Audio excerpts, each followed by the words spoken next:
তিতিক্ষা আমরা ত্যাগ দিতে পারি না, শুধু দুনিয়ার জন্য ছুটে বেড়াচ্ছি।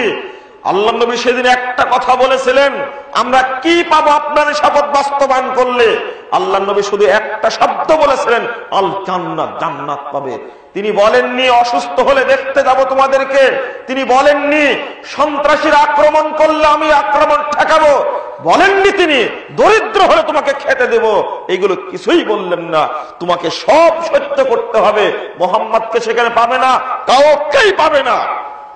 তুমি দরিদ্র হয়ে মারা যেতে পারো, তোমাকে কেউ মেরে ফেলতে পারে, মামলা দিয়ে তোমাকে জেলখানায় পৌঁছাতে পারে, তুমি বলতে পারবে না এটা যে সঠিক সহি দিন পালন করতে গিয়ে জেল খাটছে, একবারও খোঁজও নিল না, খবরও নিল না। মুসাব রাদিয়াল্লাহু আনহু কখনো দাবিও করেননি, এইভাবে চলে গেছেন। মুসাব জান্নাতীদের অন্তর্ভুক্ত হয়ে গেছে। ওই তরুণ যেদিন বাংলাদেশে আবার দেখা দিবে, ইসলামের বিজয় আসবে না মানে বিজয় আসতে বাধ্য। মনে করবেন না এটা যে এত বিভক্তি, উলামায়ে কেরামের অবস্থা, কয়টা লোক সহিহ হাদিস মেনে চলে, আল্লাহর কাছে সংখ্যা কোনো বিষয় নয়। যদি 2 লক্ষ সৈন্যের সামনে 40,000 সৈন্যের মাধ্যমে আল্লাহ রাব্বুল আলামিন যদি বিজয় ঘটাতে পারেন, লক্ষ কোটি মানুষের প্রয়োজন নেই। যদি কিছু মানুষ তৈরি হয়ে যায়, আল্লাহর পক্ষ সঙ্গে সঙ্গে রহমত নেমে আসবে। যেমন এসেছিল ব্রিটিশ বিরোধী আন্দোলনের ক্ষেত্রে, আমরা স্বচক্ষে দেখেছি সশস্ত্র বাহিনী ইংরেজরা পদানত হতে বাধ্য হয়েছিল। কার কাছে? যেখানে বেদাতিতে ভর্তি, মাজার পূজা, কবর পূজা, খানকা পূজায় ভর্তি লক্ষ কোটি মানুষ শুধু মুশরিকই ছিল। তারা ছিল হিন্দু, মুসলমান যারা ছিল তারা ছিল মাজার পূজারী, কবর পূজারী। এমন একটি পরিস্থিতিতে আল্লাহ রাব্বুল আলামিন কিভাবে বিজয় দান করলো? ইংরেজরা পালাতে কেন বাধ্য হলো? ওই দিন আবার আসবে ইনশাআল্লাহ সামনে, চলুন আবার পিছনে ফিরে যাব।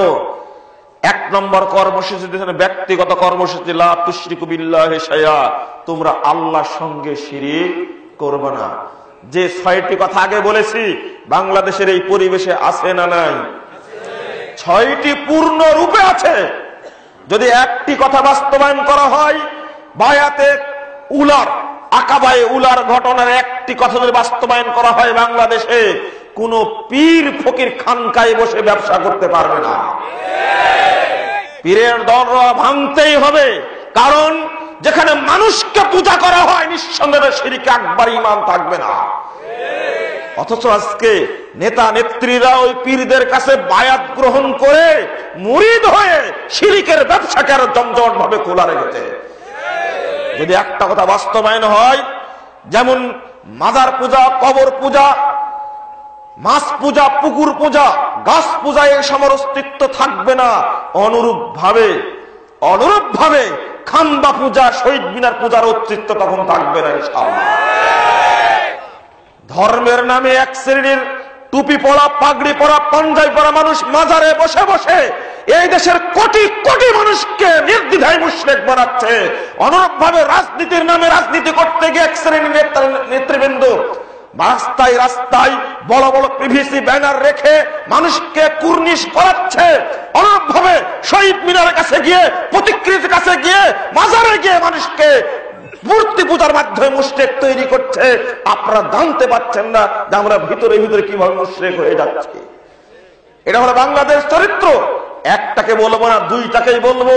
শুধু টুপিওয়ালারা শিরিক করলে দোষ হয় না, রাজনীতির নামে মাঠে গিয়ে শিরিক করলে ওটাও শিরিক হয়।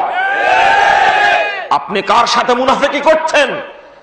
যখন কাউন্সিলরের মাঠে বক্তব্য দিচ্ছি তখন আপনি মনে করছেন যে আমরা ভালো আছি, কিন্তু কালকে নারায়ণগঞ্জের মাঠে যখন যাবেন, নেতা নেত্রীরা এসে বলবে, যখন এখন জিজ্ঞাসা করছে আপনাকে সকল ক্ষমতার উৎসকে আল্লাহ, এই মুখে আগামীকালকে নারায়ণগঞ্জের মাঠে গিয়ে বলবেন সকল ক্ষমতার উৎস জনগণ। এটা কাঁচা মুনাফিক একবারে, নগদ মুনাফিক একবারে। ঈমান থাকবে? আল্লাহ বলছেন ওয়ান্নাল কুওয়াতা লিল্লাহি জামিয়া, সূরা বাকারার 165 নম্বর আয়াতটা খুলুন। যাবতীয় ক্ষমতার উৎস কে? আল্লাহ। যদি এই আয়াতটা আপনি বিশ্বাস করে থাকেন, জনগণই ক্ষমতার উৎস, কথা কোথায় পেলেন? এই শিরিকি গণতন্ত্রে মন্ত্র শিখিয়ে দেওয়ার কারণে মুসলিম উম্মাহ এই তকবীরের কারণে বুকে শয়তান ইবলিস শয়তানকে রেখে এক জায়গায় বলছে সকল ক্ষমতার উৎস আল্লাহ, আর এক জায়গায় মুনাফিক করে ইবলিস শয়তানের মুখ দিয়ে বলে দিচ্ছে যাবতীয় ক্ষমতার উৎস আল্লাহ। ঈমান থাকবে? এই মুনাফিকি সরাসরি আমার সাথে নয়, এই মুনাফিকি সরাসরি আল্লাহর সাথে। এই শিরিক করলে মানুষের ঈমান থাকবে? আসবে আব্দুর রাজ্জাক বিন ইউসুফ সাইজ করবে ইনশাআল্লাহ, আমিও তো এভাবে বলতে পারবো না। আসবে কিছুক্ষণ পরে, কেন্দ্রে কেন্দ্রে ভোটের ব্যবসা করে বেড়ান আপনি। আমি এখানে একটা উদাহরণ দেই, একটি কথা বলে ব্যাক করব। শিরিক চলছে, আল্লাহর নবীর একটা বাক্য বাস্তবায়ন হলে এদেশে সমস্ত এগুলো বন্ধ হয়ে যাবে, আল্লাহর রহমত নেমে আসবে। প্রথম বাক্য হল তুশরিকু বিল্লাহি শাইয়্যা, আল্লাহর সঙ্গে শিরিক করো না। এমন কেউ আছেন এখানে ইহুদি ধর্মকে বিশ্বাস করেন? খ্রিস্টান ধর্মকে বিশ্বাস করেন? নাই। অথচ ইহুদিদের উপর একটা কিতাব নাজিল হয়েছিল, নাম কি? তাওরাত। আর খ্রিস্টানদের উপরে কিতাব নাজিল হয়েছিল কি? ইনজিল। তারা দুইজন নবীর দাবিদার, তারা দুইটা নবী এসেছে, তাদের কিতাব তাদের উপরে এসেছে। দুইটা প্রসিদ্ধ ধর্ম যাদের আহলে কিতাব বলা হয়। পবিত্র কুরআন আসার পরে এই ধর্ম বাতিল হয়ে গেছে, তাই না? অথচ ধর্ম চালু ছিল, ধর্ম চালু ছিল। বাতিল হওয়ার কারণে আজকে যদি আপনি বিশ্বাস না করেন, কিতাবধারী দুইটা জাতিকে যদি বিশ্বাস না করেন, তাহলে কেমন মুসলমানের বাচ্চা এই পরবর্তী তৈরি হওয়া বেদিন, কাফের, মুশরিক, আল্লাহদ্রোহী, ঠকবাজ মুসলিম উম্মাহর জাত শত্রু ইহুদিদের তৈরি করা গণতন্ত্র, সমাজতন্ত্র, ধর্মনিরপেক্ষতাবাদ, জাতীয়বাদকে একজন মুসলমান কি করে বিশ্বাস করে? এবার জবাব দেন আপনি। আমাদের লজ্জা আছে? আমি এই প্রশ্নটাই শুধু রাখলাম আপনাদের কাছে।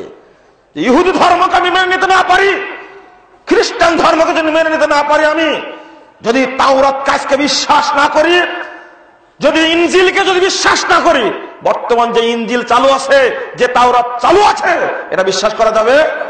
এটা বিকৃত, এটা বাতিল হয়ে গেছে, বিশ্বাস করি না। বিকৃত আমরা বিশ্বাস করি না।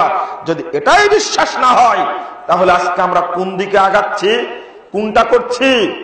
নবী মুহাম্মদ সাল্লাল্লাহু আলাইহি ওয়াসাল্লাম বসে আছেন, উমরে ফারুক রাদিয়াল্লাহু আনহু তাওরাতের নুসখা পড়ছেন, এসে আল্লাহ নবী রেগে একেবারে চেহারা বিবর্ণ হয়ে গেল।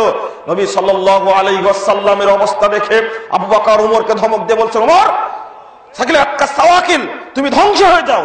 তুমি দেখছো না রাসূলের চেহারার দিকে? ওমর রাদিয়াল্লাহু আনহু চেহারার দিকে তাকিয়েই বলছেন, আউযু বিল্লাহি মিন গাযাবিল্লাহ ওয়া মিন গাযাবি রাসূলিহি রাজিনা বিল্লাহি রাব্বাহু ওয়া বিল ইসলামি দীনাহু ওয়া বি মুহাম্মাদিন নাবিয়্যা। আল্লাহর নবী সাল্লাল্লাহু আলাইহি ওয়াসাল্লামের সামনে ওমর রাদিয়াল্লাহু আনহু বলছেন, আমি আল্লাহর গজব থেকে, মুহাম্মাদের অসন্তুষ্টি থেকে আল্লাহর কাছে পরিত্রাণ ভিক্ষা করছি। আল্লাহকে রব হিসাবে পেয়ে, ইসলামকে দ্বীন হিসাবে পেয়ে, মুহাম্মদকে নবী হিসাবে পেয়ে আমরা সন্তুষ্ট হয়েছি, আর কিছু চাই না। চুপটি করে গেলেন ওমর রাদিয়াল্লাহু আনহু। এবার আল্লাহর নবী গর্জে উঠে বলছেন, ওয়াল্লাযী নাফসি বিয়াদিহি, ওই সত্তার কসম করে বলছি যার হাতে মুহাম্মাদের প্রাণ রয়েছে, রাখো তোমার তাওরাত। আমার সামনে তাওরাত পড়ছে মানে লাউ বাদালাকুম মূসা ফাত্তাবাতুহু ওয়া তারাকতুমনি, যদি আজকে তাওরাত রাখো, স্বয়ং মূসাকে যদি হাজির করা হয় এখানে, আর তোমরা যদি মূসাকে মেনে নাও, লা যালালতুম আন সাওয়াইস সাবিল, অবশ্যই অবশ্যই তোমরা জান্নাতের পথ থেকে তোমরা জাহান্নামের পথে চলে যাবে। শোনো সাহাবীরা, আলাউ কানা হাইয়ান, যদি আজকের যুগে মূসা জীবিত থাকতেন, লাস্তামানি, তিনি আমারই অনুসরণ করতেন। আপনার লজ্জা হয় না? এরপরে আল্লাহ নবী বলছেন স্পষ্ট ভাষায়, ওয়াকাদ জিতুকুম বিহা বাইদান নাকিয়া, লজ্জা করে না তোমাদের? আমি যেটা নিয়ে এসেছি, তাওরাত পড়ছে আমার কাছে, আর আমি যেটা নিয়ে এসেছি সেটা হলো বাইদা, দীপ্তিমান, উজ্জ্বল, নাকিয়া, স্বচ্ছ, পরিষ্কার, এর মধ্যে কোনো ত্রুটি, কোনো ভুল, কোন রকমের সন্দেহ নাই, সেই জিনিস নিয়ে আসছে। আর এইটা বাদ দিয়ে তুমি তাওরাত পড়ছো, কি বুঝলেন আপনি? মুহাম্মদ সাল্লাল্লাহু আলাইহি ওয়াসাল্লামের উপস্থিতিতে পৃথিবীর কোন নবীরও আনুগত্য চলবে না। পীর ফকির তো দূরের কথা, আপনার নেতা নেতৃত্ব দূরের কথা, আব্রাহাম লিঙ্কন তো দূরের কথা, কোন নবীরও আনুগত্য এখন চলবে না, জানেন? অনুরূপ ভাবে মহাগ্রন্থ আল কোরআনের সামনে যদি নাজিল হওয়া তাওরাত বাতিল হয়ে যায়, যদি মহাগ্রন্থ আল কোরআনের সামনে নাজিল হওয়া ইনজিল যদি বাতিল হয়ে যায়, পবিত্র কোরআনের বিরোধী পৃথিবীর যে কোনো সংবিধান বাতিল বলে গণ্য হবে। ওর 5 পয়সা দাম নাই। আমি একমাত্র মহাগ্রন্থ আল কোরআন, পৃথিবীর সর্বশ্রেষ্ঠ গ্রন্থ হিসাবে আল কোরআনকে মানি। এর বিরোধী যত সংবিধান আছে সবগুলো বাতিল বলে আমি বিশ্বাস করি। এরপরে লজ্জা হয় না? এই হাদিস কি প্রমাণ করে?